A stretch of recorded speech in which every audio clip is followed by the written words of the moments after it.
दोस्तों, welcome back to my channel. आज मैं करने जा रही हूँ वांगचन के fan fiction we are from future का चैप्टर 10 का पार्ट 2 का एक्सप्लेनेशन। आई होप आप इसे एंजॉय करेंगे। जैसे कि मेरी वॉइस थोड़ी सी ख़राब हो गई है सर्दी की वजह से। आई होप आपको कोई दिक्कत नहीं होगी स्टोरी को समझने में।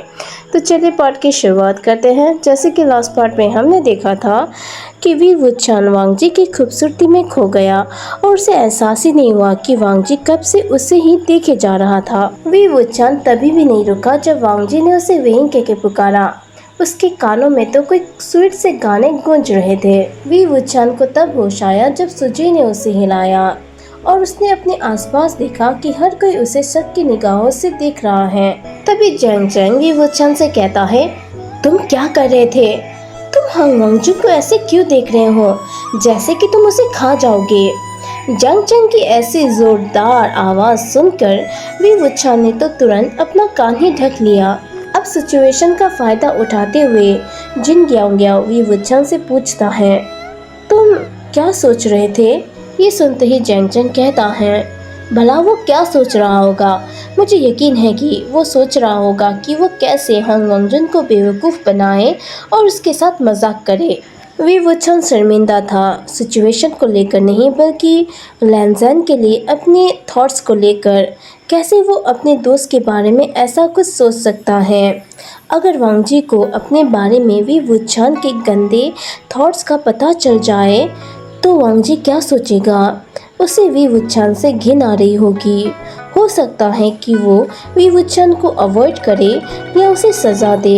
कौन जाने कि अनजाने में वी वुचान ने गुसु लैंड का कोई नियम तोड़ दिया हो। वी वुचान सरप्राइज नहीं होगा अगर क्लारिसेस में ये नियम लिखा हो कि तुम्हें अपने दोस्त के लिए फीलिंग रखने की मनाही है, या ऐसा कुछ कि तुम अपने दोस्त के बारे में रोमांटिक रूप से नहीं सोच सकते। अब स्क्रीन में शो होता है वी वुचान और जैंग जैंग खाना खाते हुए आपस में झगड़ते रहे। उन दोनों ने एक दूसरे के जख्मों के बारे में पूछा और अपने किए पर गर्व महसूस किया। दूसरी ओर यानली ने वैनिंग को सूप दिया और ये देखकर वैनिंग बहुत ज़्यादा खुश हुआ क्योंकि वैनिंग खा नहीं सकता था, इसलिए उसने उस सूप को किसी और के लिए रख लिया। अब जल्दी ही वो चारों अपनी अपनी जगह पर लौट गए। वी वुचान इससे काफ़ी खुश था। दिन घंटों की तरह बीतते गए। यानली की शादी खुशी खुशी हो गई। वी वुचान अपने बिजनेस में बिजी था, सब कुछ ठीक ठाक चल रहा था।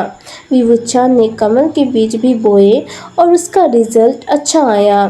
वो उनकी अच्छी तरह से देखभाल कर रहा था। दूसरी ओर लैंगलिंग के जिन कबीले में बहस चल रही थी। जिन जिश्वान अपने पिता से बहस कर रहा था क्योंकि वो किसी को इनवाइट करना चाहता था, लेकिन उसके पिता तैयार नहीं थे। उन्होंने उस इंसान को अपने अपने तरीके से खूब खरी खोटी सुनाई, लेकिन आखिरकार वो कुछ शर्तों पर इसके लिए तैयार हो गए। अब हर कोई स्क्रीन की ओर क्यूरियस होते हुए देख रहा था। जिन ग्योंगशान ने जिन जिश्वान और जिन गोंगशान से पूछा, ये क्या हो रहा है? आप दोनों बहस क्यों कर रहे हो? हर कोई जवाब के लिए जिन गोंगशान और जिन जिश्वान की ओर देख रहा था, लेकिन असल में वो दोनों भी नहीं जानते थे कि फ्यूचर में वो क्यों बहस कर रहे थे। ये देखते ही जूनियर्स के चेहरे पर तो पसीने की बूंदें थी। वो सभी पीले पड़ गए थे। वो इस हिस्से को स्किप करना चाहते थे, लेकिन स्किप नहीं कर सकते थे क्योंकि उन लोगों को इसके बारे में पता होना चाहिए ताकि इसे दोबारा होने से रोक सके। वांगजी ने सुजी की ओर देखा और उसे परेशान पाया। यानी ने वरीड होते हुए जिंगनिंग से पूछा, क्या हुआ जिंगनिंग, तुम पीले पड़ रहे हो?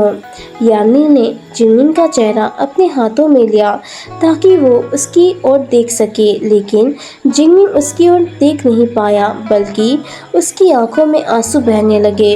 अब जिंगनिंग का ये रिएक्शन देखकर हर कोई कंफ्यूज्ड और शॉक था। जिन और जंग कबीला इस सिचुएशन में सबसे ज़्यादा डरे हुए थे। उन्हें समझ ही नहीं आ रहा था कि जिंगनिंग ऐसे क्यों रिएक्ट कर रहा है। तभी मैडम जिन स्ट्रिक्टली कहती हैं, मुझे लगता है कि जिंगनिंग अपने पिता और दादा की लड़ाई देखकर डर गया है। और जिन जिश्वान और जिन गोंगशान से कहती हैं, तुम दोनों को फ्यूचर में अच्छा बिहेव करना चाहिए। अब सभी लोगों ने मैडम जिन के बातों से सहमति जताई। सुजय इस मामले को शुरुआत से ही देख रहा था। अब सुजय अपनी जगह से उठा और जिंगनिंग के पास गया। उसने रोते हुए जिंगनिंग के सामने बैठकर उससे गले लगा लिया, जिससे बाकी लोग सरप्राइज हो गए। अब सुजय ने जिंगनिंग का पीठ सहलाते हुए उससे कहा, चिंता मत करो जिंगनिंग, इस बार ऐसा नहीं होगा। ये सुनते ही हर कोई जो पहले से ही इस मामले से कंफ्यूज था, अब ये सुनकर वो और भी ज़्यादा कंफ्यूज हो गए। भी वो चांद जो वहीं पास पर खड़ा था, उसने पूछा, क्या नहीं होगा? इतना ही एक्सप्लेन करते हुए मेरा गला दर्द करने लगा है। तो नेक्स्ट पार्ट के लिए इंतज़ार करना दोस्तों। तब तक के लिए टाटा बाय बाय।